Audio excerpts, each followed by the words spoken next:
मुअज़्ज़ज़ असातिज़ा कराम, कुछ ग्रुप्स में ये खबर गर्दिश कर रही है कि रैशनलाइजेशन का अमल रोक दिया गया। इस हवाला से जरूरी वजाहत पेश की जा रही है। चंद साल कबल भी महकमा तालीम की जानिब से रैशनलाइजेशन की कोशिश की गई थी, जिसमें बहुत मेहनत और वक्त लगा, मगर बिलाखिर वो सारा अमल रिवर्स कर दिया गया था। इसकी बड़ी वजह यह थी कि सिर्फ पंजाब के जरिए रैशनलाइजेशन का अमल खासा पेचीदा और तकनीकी नोयत का है। अक्सर स्कूलों में एसएसटी और ईएसटी असातिज़ा की पहले ही इजाफी तादाद मौजूद है। सिर्फ चंद स्कूल नहीं, बल्कि तकरीबन हर तीसरे स्कूल में ये मसला दरपेश है। लिहाजा इन असातिज़ा को किसी और स्कूल में एडजस्ट करना अमली तौर पर बहुत मुश्किल हो जाता है। मजीद ये कि अगर किसी को दूसरे जिला में ट्रांसफर किया जाए तो फासला बहुत ज्यादा बन जाता है, जो काबिल कबूल नहीं होता।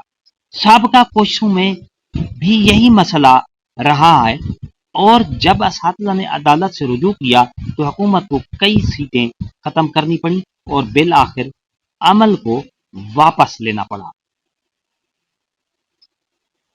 इसीलिए मौजूदा सूरत हाल में भी कभी इम्कान है कि अगर रैशनलाइजेशन का अमल दोबारा शुरू हुआ तो वो या तो नाकाम हो जाएगा या अदालती मुदाखलत से रिवर्स कर दिया जाएगा। नतीजा के जरिए रैशनलाइजेशन एक इंतहाई मुश्किल और सिर्फ गैर मौसर अमल है। अगर हुकूमत सीरियस इक़दाम के बगैर इसे जबरदस्ती नाफिज करने की कोशिश करेगी तो माजी की तरह ये फिर मुअख्खर या खत्म हो सकता है। मजीद अपडेट्स के लिए राब्ते में रहना है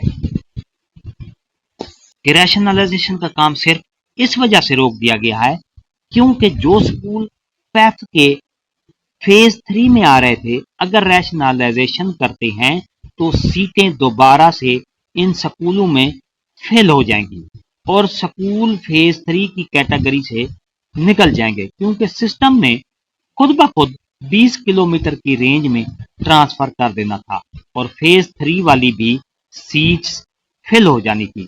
जिन असातिज़ा ने रैशनलाइजेशन के डर से तबादले करवाए, इनके मुतल्लिका स्कूल की तादाद आउटसोर्स में आ रही है। वीडियो अच्छी लगी हो, ये मेरी अपडेट आपको अच्छी लगी है तो लाइक करें, सब्सक्राइब का रेड बटन आपके बिल्कुल सामने, उसके साथ बेल आइकन के बटन को लाजमी प्रेस कीजिए। एक नई अपडेट के साथ हाजिर होऊंगा। शुक्रिया, अल्लाह हाफिज।